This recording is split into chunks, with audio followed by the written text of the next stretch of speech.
En fait, ça m'a fait réfléchir récemment, parce que j'ai lu un article, OK? C'est un vrai article en passant, tout ce que je vais dire là est vrai. C'est un article sur Michael Jackson, dans lequel il disait combien d'argent que Michael Jackson avait donné à un enfant pour pas qu'il le poursuive en cours. Sais-tu combien d'argent que Michael Jackson a donné à juste un kid pour pas qu'il le poursuive en cours? 23 millions. 23 millions! C'est plus que ce que je pensais. C'est un gros montant, quand même, 23 millions. Parce qu'un enfant, il fait faire des souliers, c'est quoi? 15 cents $, un doigt des faufounes, 23 millions. Il y a une différence, quand même. Il y a un gap, là, t'sais. Oh, ça fait un fret. OK, ça fait un fret.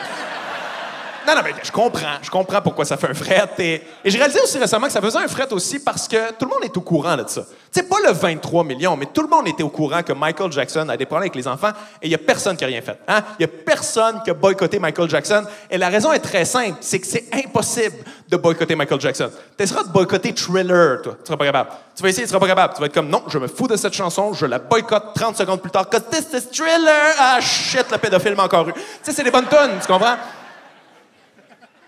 Bon, j'étais trop loin. OK, j'étais trop loin. All right. C'est bon, je change de sujet. OK. Mais honnêtement, entre vous et moi, 23 millions, c'est ton enfant. Qu'est-ce que tu fais? Réponds pas à cette question. C'est pas une vraie question, OK? Non, il y en a qui étaient comme, ben là, j'en ai 3, le dernier pas vite. C'est pas une vraie question, OK? Réponds pas à ça.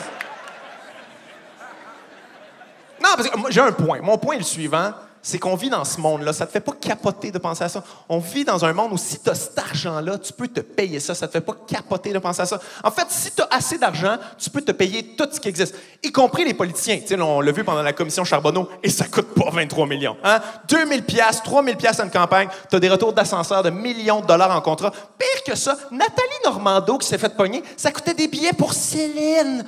Des billets pour Céline. Puis Nathalie Normando, c'était une des mieux placées dans le gouvernement. Ça veut dire que du monde en dessous d'elle que tu peux acheter pour genre une carte cadeau du Best Buy ici. Une carte cadeau du Best Buy, c'est réglé. Pourquoi on n'est pas en tabarnak? Hein? Tu sais, après, c'est le monde qui nous fourre, là. Tu sais, le 1%, là, qui nous fourre. Pourquoi on se révolte pas collectivement contre ces gens-là?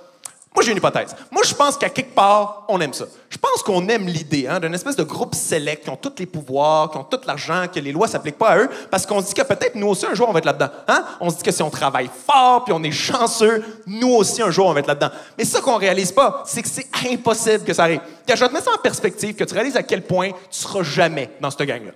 Philippe Couillard, notre premier ministre, n'est pas dans le 1%. C'est son rêve, mais il n'est pas dans le 1%. Le seul avantage qu'il y a sur toi, c'est que dans sa vie, il va rencontrer des gens du 1%. Hein? Il y a des gens du 1% qui vont lui serrer la main comme « Ah, quoi? Philippe qui? Quoi? Couillard? C'est un vrai nom? Ça te va bien. » C'est le seul avantage, tu comprends?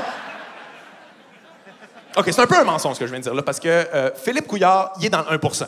Il est dans le 1%, mais du Québec. Tu sais, le 1% du Québec, c'est comme être le plus riche de Val-Bélair, tu comprends?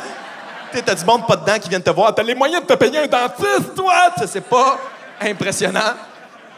Mais il n'est pas dans les plus riches mondialement. C'est ça que je voulais dire. Et il ne sera jamais, et moi non plus, et vous non plus. Regarde, je vais te mettre ça en perspective, que tu réalises à quel point tu ne seras jamais de ta vie dans bonne gang.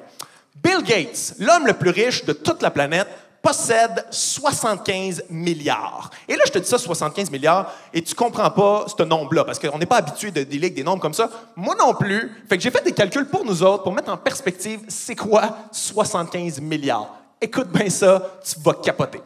Si tu voulais obtenir 75 milliards dans ta vie, il faudrait que tu gagnes au Loto 649 un gros lot de 5 millions à tous les jours pendant 40 ans. Ça n'arrivera pas, OK? À moins que tu sois mardeux en tabarnak. C'est impossible que ça arrive. Et là, je te l'ai mis dans une perspective qui n'est même pas réaliste. Il n'y a personne ici qui va gagner même juste un gros lot de 5 millions. C'est pratiquement impossible. Les chances sont presque nulles. Je vais te mettre ça dans une perspective un petit peu plus réaliste.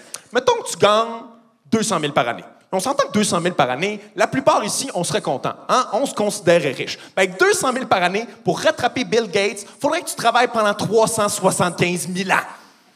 Faudrait que tu te réincarnes 4366 fois. Ça, c'est incluant que tu travailles même quand t'es un enfant, hein? Parce qu'on s'entend, t'essaies de rattraper Bill Gates. Ah ouais, il travaille, mon petit fœtus. C'est fou, pareil, quand on se passe à ça, là. OK, je vais te mettre ça en perspective une dernière fois, puis après ça, je te lâche avec ça. Je sens qu'il y en a qui sont tannés, qui veulent que je change de sujet, qui trouvent ça plate. Inquiète-toi pas, OK? Dernière perspective, après ça, je vais redire le mot vagin. 75 milliards. OK, avec 75 milliards, Bill Gates pourrait se payer 3200 enfants. Si Michael Jackson avait le budget de Bill Gates, il aurait pu fourrer à tous les jours pendant 8 ans. Il aurait pu fourrer jusqu'à temps que ça chauffe. OK, j'arrête.